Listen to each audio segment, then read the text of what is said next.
Hi dear students, आज हम लोग क्लास 12 के स्टोरी ऑफ इंग्लिश के फर्स्ट चैप्टर हम पढ़ेंगे हाउ इंग्लिश बिगेन। तो चलिए हम चैप्टर का नाम लिखते हैं। आपका चैप्टर है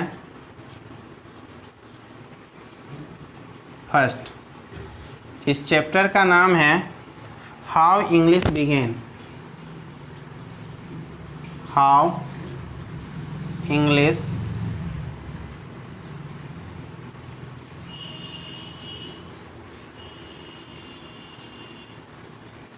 begin. How English began. How मतलब होता है कैसे, इंग्लिश मतलब अंग्रेजी और बिगेन मतलब शुरू हुआ। अंग्रेजी कैसे शुरू हुआ इसके बारे में हम लोग फर्स्ट चैप्टर में पढ़ेंगे। ओके, तो चलिए हम शुरू करते हैं और इसके लाइन बाय लाइन आपको सभी को वर्ड मीनिंग बताते के साथ पूर्ण एक्सप्लेनेशन भी करते चलेंगे। तो आप लोग इस क्लास को देखिए और अच्छे ढंग से एंजॉय कीजिए। चलिए इसमें देखिए फर्स्ट लाइन कहता है the English language is much younger than Sanskrit, Persian, Greek, Latin and other great classical language of the past. कहते हैं अंग्रेजी जो भाषा है वो बहुत ही युवा है। यंगर मतलब युवा, यानी बहुत ही नया। यंगर मीन्स यहाँ युवा से अच्छा नया यूज करिएगा तो अच्छा होगा। The English language much younger, यानी अंग्रेजी भाषा बहुत ही नया है किसकी अपेक्षा, Sanskrit, Persian, Greek, Latin and other great classical language, और दूसरी जो क्लासिकल भाषा है उसकी अपेक्षा इंग्लिश बहुत ही नया है। यानी भूत समय में जो, यानी पास्ट समय में जो Sanskrit, Persian, Greek, Latin and other great classical language था उसके अपेक्षा इंग्लिश भाषा जो है वो बहुत ही नई है। देखिए नेक्स्ट सेंटेंस पे कहता है when these Europeans and Asian language were running the world the name English and English did not exist. जिस समय यूरोपियन और एशियन भाषा इन संसार में चल रही थी उस समय ना तो इंग्लिश का नाम था और ना ही इंग्लैंड का नाम था। ठीक है, उसके बाद है the English we speak today came from the speech of Germanic tribes. कहते हैं अंग्रेजी जो आज हम लोग बोल रहे हैं वह जर्मनिक ट्राइब से लिया गया है। जर्मनिक ट्राइब्स के अंतर्गत आता है एंग्लीज, सेक्सन एंड जूट्स, यानी एंग्लीज, सेक्सन और जूट्स जर्मनिक ट्राइब्स हैं, उसी से लिया गया है क्या, इंग्लिश, जिसको आजकल हम कहते हैं एंग्लो सेक्सन। यानी एंग्लीज, सेक्सन और जूट्स को ही आजकल क्या कहा जाता है, एंग्लो सेक्सन कहा जाता है। Who invaded England in the 5th century and gave the country it's name and it's language.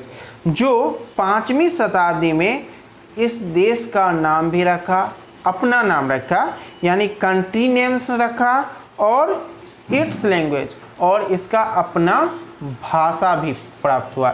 इससे पहले इंग्लैंड का कोई भाषा नहीं था, यानी 5वीं शताब्दी में ही आकर इंग्लैंड का भी अपना नाम पड़ा और उसे अपना भाषा मिला।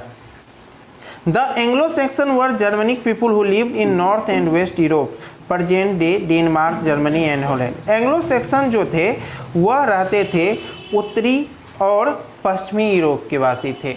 यानी एंग्लो सेक्सन के जो निवासी थे वो उत्तरी पश्चिमी यूरोप के निवासी थे, जो वर्तमान में अभी डेनमार्क, जर्मनी और हॉलैंड के नाम से जाना जाता है। The language they used were Germanic language of the Indo European family. कहते हैं ये जो भाषा जो था वो जर्मनिक भाषा से के रूप में जानी जाती थी, जिसे इंडो यूरोपियन फैमिली के जर्मनिक और Teutonic. The language they used were Germanic और Teutonic.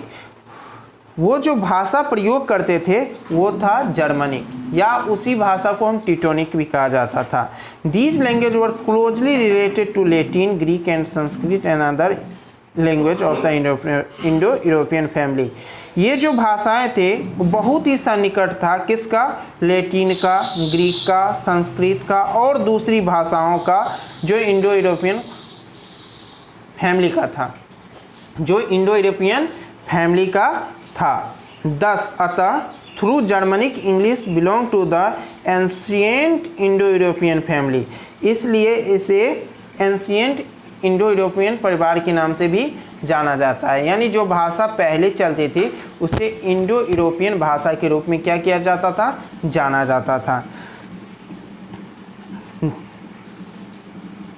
The roots English are shown in diagram given below, यानी आप देख सकते हैं कुछ इसमें रूट्स जो डायग्राम के द्वारा समझाया गया है। तो चलिए हम भी इसको बोर्ड के माध्यम से समझने की कोशिश करते हैं कि कैसे भाषा की उत्पत्ति हुई है।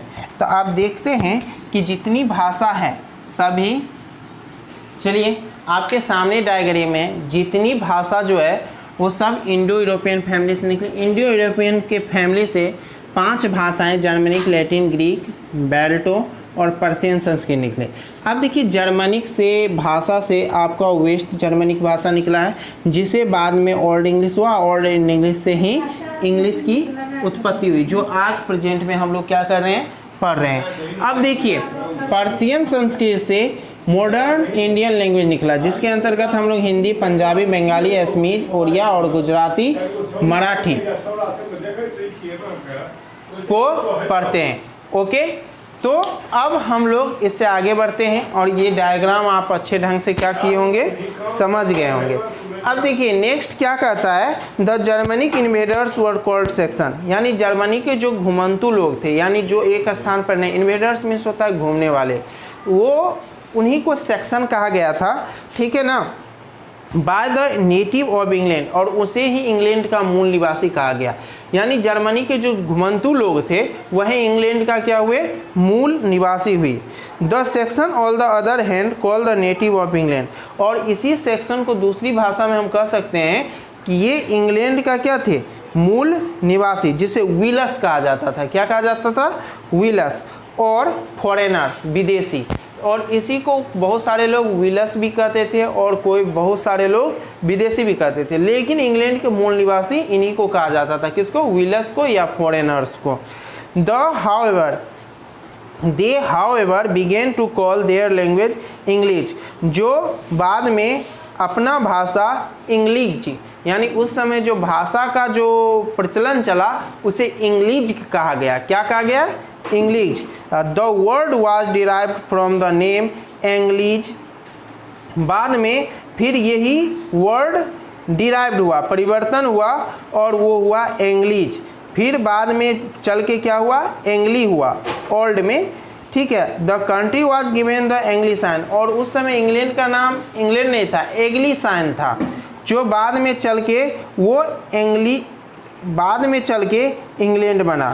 From about AD 1000, from about AD 1000 यानी 1000 ईस्वी में द नेम इंग्लैंड, यानी 1000 ईस्वी में इंग्लैंड का नाम क्या था, इंग्लैंड था। और the land of English came into use in place of एंग्लिशाइन, और वहाँ के जो लोग प्रयोग करते थे उन्हें हम एंग्लिशाइन कहते थे। 10 both the name of country England, बाद में ये सभी चल के इन्हें इंग्लैंड कहा जाने लगा। एंड द लैंग्वेज इंग्लिश, और वहाँ के जो भाषा हुई उसे इंग्लिश कहा जाने लगा। Are not native to English, इस तरह हम कह सकते हैं इंग्लिश जो है वह मूल उत्पत्ति इंग्लैंड का नहीं है। ओके, तो इस चैप्टर में बस इतना ही था। आई होप आपको ये चैप्टर समझ में आ गया होगा। अगर समझ में नहीं आया होगा तो फिर बोलिएगा, फिर मैं एक बार इसको रिवाइज करा दूँगा। Thank you, see you tomorrow, bye.